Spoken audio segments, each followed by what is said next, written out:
Thanks. We want to go to the White House in Washington now, where in just a few minutes the president will come out to observe a moment of silence. NBC's Campbell Brown is there this morning. Campbell, good morning.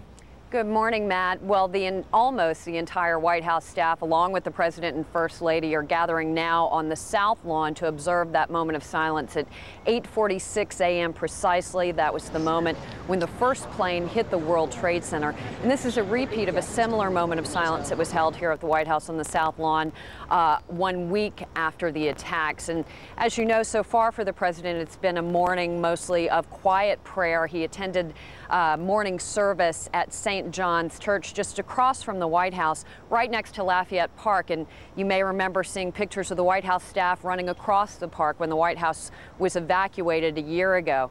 And that became sort of a gathering place for staff in those first few hours after all the confusion. And we're not actually going to hear from the President until he speaks a little more than an hour from now at the Pentagon, remembering the victims who died both on the ground and aboard Flight 77. But one thing I think that's interesting, Matt, is his message overall today really hasn't changed that much from what we heard from him a year ago. Along with honoring the families and the victims of the attacks on September 11th, there is a real air of defiance to what we're going to hear from the President both at the Pentagon and then in New York tonight, saying that Americans now have a responsibility to defend freedom, to fight for freedom around the world. Matt? Quickly, Campbell, if you will, there is always intense security around the President of the United States, but as he moves from the Pentagon to Shanksville to New York today, I would imagine it will be even more severe. Extremely tight security around the President today, and we're even getting a sense for it at the White House right now, where the Secret Service is on heightened alert. As you know, Vice President Dick Cheney now is in an undisclosed location to ensure the continuity of government. Secretary of Defense Rumsfeld even putting live anti-aircraft missiles, deploying them around Washington. All of this, they say, not in response to specific threats aimed at the U.S., but rather at overseas targets, but no one today taking any chances. All right, NBC's Campbell Brown at the White House this morning. Campbell, thanks very much. 40 after the hour, let's go back to Ground Zero and Katie. All right, Matt, thank you so much. NBC's Tim Russert is our Washington bureau chief as well as moderator of Meet the Press. He's here to reflect on the importance of this National Day of Remembrance. And Tim, you really can't overstate how important this day is for the entire nation, can you? You sure can, Katie. I don't think the English language has yet found the words that can describe the pain and the hurt, the sorrow, the anger that we all are experiencing this day. So often we say, gee, how that year flew by, but think about it. It just really does literally seem like yesterday that we experienced and watched our fellow Americans withstand this attack.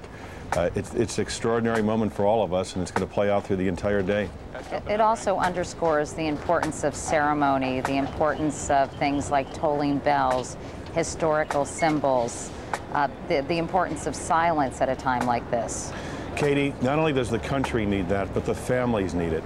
They need to know that their loved ones are remembered, not only by them, but by all of us.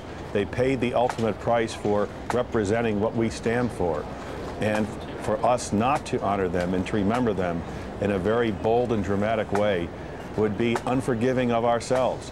There is no doubt this is going to cause renewed grief and suffering, but it is something we have to go through and experience if we're going to maintain our resolve and understand who we are in the world and what we have to do to maintain our standing and our own lifestyle. And the President will be making an address at the Statue of Liberty tonight. Obviously, he'll be going to the Pentagon as well as the ceremony in Shanksville.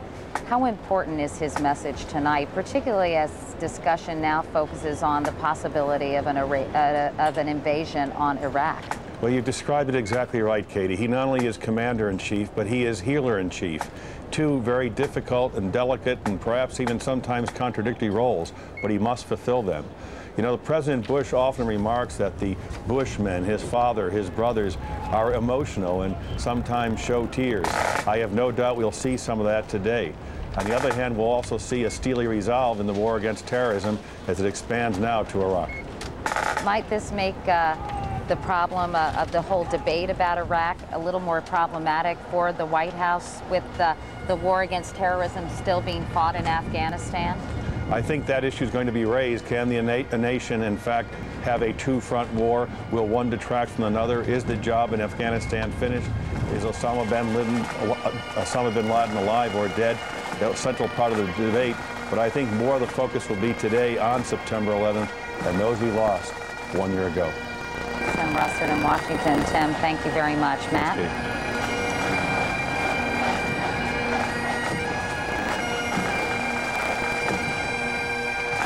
Katie, we are listening to the bagpipers now who've created a circle of honor down by you at Ground Zero.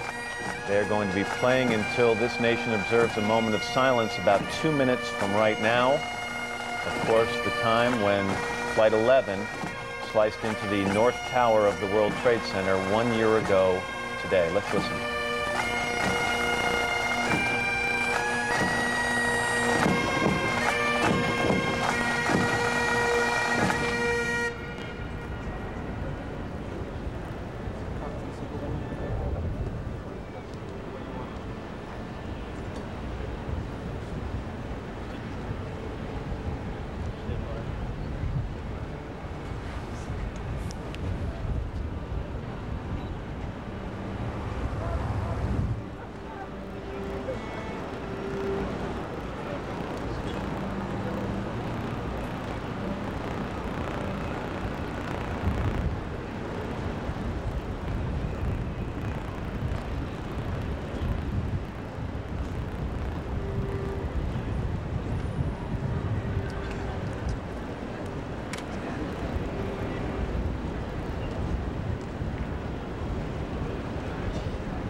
Again today, we are a nation that mourns. Again today, we take into our hearts and minds those who perished on this site 1 year ago, and also those who came to toil in the rubble to bring order out of chaos, and those who throughout these 12 months have struggled to help us make sense of our despair. Now we join with our fellow Americans in a minute of silence, led by President George W. Bush from the South Lawn of the White House in Washington.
139 years ago, President Abraham Lincoln looked out at his wounded nation as he stood on a once beautiful field that had become its saddest and largest burial ground. Then it was Gettysburg. Today it is the World Trade Center, where we gather on native soil to share our common grief